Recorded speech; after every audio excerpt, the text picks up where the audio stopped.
Semester exams start అవుతున్నాయి. దేవుడా అసలు సెమిస్టర్ ఎగ్జామ్స్ లో ఒక్క క్లాస్ కూడా ఏంటంటే అవ్వలేదు. దేవుడా ఇప్పుడు ఎగ్జామ్స్ ఎలా రాయాలి ఏం తెలియట్లేదు, మరి ఏంటి ప్రిపేర్ అవ్వలేదు. ఒకవేళ ఇప్పుడు నేను ఎగ్జామ్ లో పాస్ అవ్వకపోతే మా అమ్మ చీపురు కట్టేసి కొట్టేసి దేవుడా ఏం చేయాలి ఏంటి అర్థం కావట్లేదు, నీవు సాయం తెచ్చి చూసావు దేవుడా మరి కన్నీటి ప్రార్థన చేస్తాను. నువ్వు ఈ ప్రార్థన వింటావు నమ్ముతున్నాను. దేవుడా సహాయం చేస్తావు నమ్ముతూ చూస్తూ నువ్వు చేస్తావు నాకు తెలుసు. అందుకే మరి దేవుడా ఏ కన్నీటి ప్రార్థన అంగీకరించుకుని యేసునామమున అడుగుతున్నాను తండ్రి, ఆమేన్.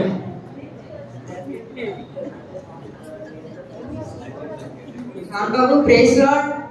ప్రైజ్ లార్డ్ పాస్టర్ గారు. ఏంటయ్యా కన్నీటి ప్రార్థన? ఏం లేదు పాస్టర్ గారు, ఎగ్జామ్స్ మొదలయ్యి సెమిస్టర్ లో ఒక క్లాస్ కూడా అటెండ్ అవ్వలేదు. కానీ ఎగ్జామ్స్ లో ఇప్పుడు పాస్ అవ్వాలి. అలాగైనా మీరే ప్రార్థన చేయాలి పాస్టర్ గారు నా గురించి. సరేనయ్యా, మేము భయపడక నేను ప్రార్థన చేస్తాను. సరే పాస్టర్ గారు.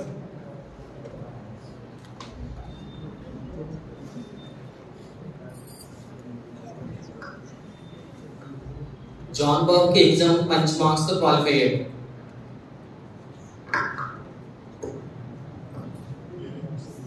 హలో హలో పాస్టర్ గారు, ప్రైజ్ లార్డ్ పాస్టర్ గారు. జాన్ బాబు ప్రైజ్ లార్డ్, ఎగ్జామ్స్ పాస్ అయ్యావట? అవును పాస్టర్ గారు, మీరు ప్రార్థన చేశారు అలాగే పాస్ అయిందని పాస్టర్ గారు. మరి దీనికి కృతజ్ఞత కూడిక ఎప్పుడు పెట్టించుకుంటావు? కృతజ్ఞత కూడిక పెట్టించుకుంటాను పాస్టర్ గారు. ఇప్పుడే నేను పాస్ అయ్యాను, మంచి జాబ్ వచ్చాక బాగా సెటిల్ అయిపోయిన పెట్టించుకుంటాను పాస్టర్ గారు. సరేనయ్యా, మరి నీ ఇష్టమేనైతే. సరే పాస్టర్ గారు.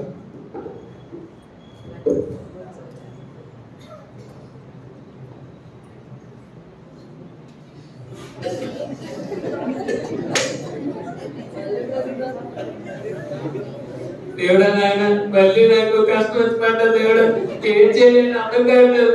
మళ్ళీ ఇప్పుడు ఈ మొత్తం ఎలాగో పాస్ అయిపోయి దేవుడు అంటే మళ్ళీ ఇప్పుడు జాబ్ వచ్చి పడ్డది. దేవుడా ఇంటికి వచ్చి ప్రతి ఒక్కరు ఉద్యోగం ఏం చేస్తున్నాం అంటే ఏం చెప్పలేకపోతున్నాను. దేవుడా ఏదో ఉద్యోగం తెచ్చి దేవుడా మరి మేము 60కే ఉంటారు అంటారు. ఎలాగో దానికన్నా మంచిగా శాలరీ వచ్చి జాబ్ ఏదో చూడకుండా అడుగుతున్నాను. దేవుడా కన్నీరు ఆలోచించు దేవుడా అంగీకరించమని వచ్చి పెట్టుకుంటూ దేవుడా మంచి జాబ్ ఇవ్వండి ఏసునామమున అడుగుతున్నాను తండ్రి, ఆమేన్. జాన్ బాబు praise lord. Praise lord pastor గారు. ఏంటయ్యా మళ్ళీ బకెట్ నింపుతున్నావు? ఏం లేదు పాస్టర్ గారు, ఎగ్జామ్స్ అన్ని పాస్ అయిపోయినాయి. ఇప్పుడు ఇంట్లో అమ్మ వచ్చిన ఇంటి ప్రతి ఒక్కరు గుచ్చి గుచ్చి అడుగుతున్నారు పాస్టర్ గారు. ఏ ఉద్యోగం చేస్తున్నాడు ఏం చెప్పలేదు, మౌనం ఉండిపోతున్నాను పాస్టర్ గారు.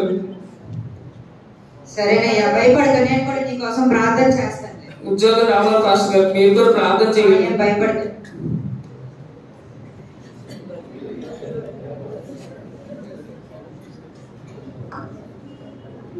కొన్ని రోజులు జాన్ బాబు మంచి ఉద్యోగం వచ్చింది.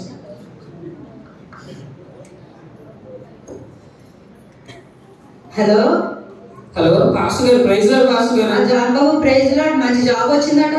అవును పాస్టర్ గారు, దేవుడు మళ్ళీ నాకు సహాయం చేశాడు. మరి దీనికన్నా పెట్టించుకుంటున్నా కృతజ్ఞత కూడిక ఇంకా మంచిగా ఫస్ట్ సాలరీ కూడా నాకు ఇంకా పడలేదు పాస్టర్ గారు. అది పడిన తర్వాత మంచిగా ఇంకా సెటిల్ అయిన తర్వాత అప్పుడు పెట్టించుకుంటారు పాస్టర్ గారు కృతజ్ఞత కూడిక. సరేనయ్యా, మరి నీ ఇష్టమేనైతే. సరే పాస్టర్ గారు.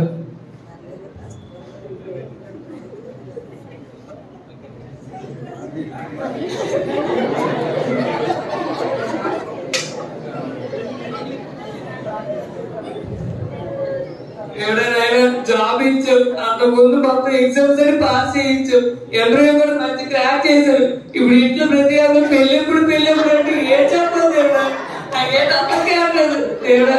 ఇప్పుడు ఎలాగో అలాగే మంచి నాకు పెళ్లి చేయాలి దేవుడా, నాకు మంచి తెల్లగా ఉండే పిల్లలు అలాగే మరి మంచి కట్నం ఇచ్చి సంబంధం తీసుకెళ్ళేసి దేవుడా. మరి కనీసం మళ్ళీ ప్రార్థన చేస్తున్నాను, నీవు నేను సాయం చేస్తావు నమ్మకం అయ్యా, సాయం తెచ్చి మరి నువ్వు చేస్తావు నాకు తెలుసు. అందుకే మరి ప్రార్థన అంగీకరించుకోండి యేసునామమున అడుగుతున్నాను తండ్రి, ఆమేన్.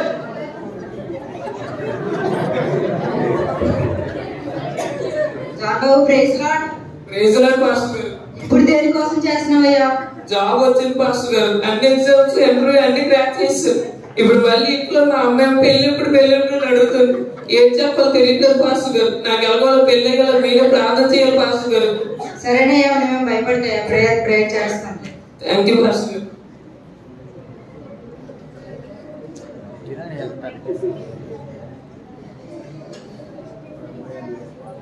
కొన్ని రోజులకి జాన్ బాబు పెళ్ళయింది. బాగా సెటిల్ అయ్యాడు కూడా.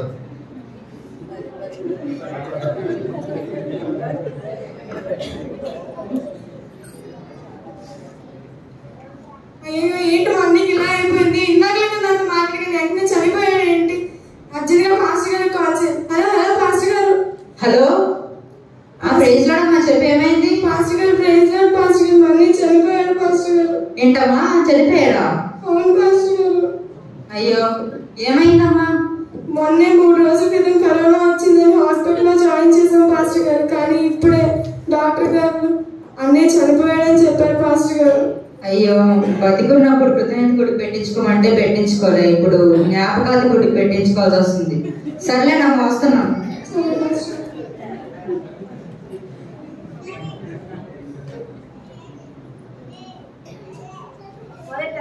రాసిన పత్రిక 5:16. ప్రతి విషయం నందు కృతజ్ఞతాస్తుతులు చెల్లించుడి, ఇలాగ చేయటం యేసుక్రీస్తు నందు మీ విషయంలో దేవుని చిత్తం.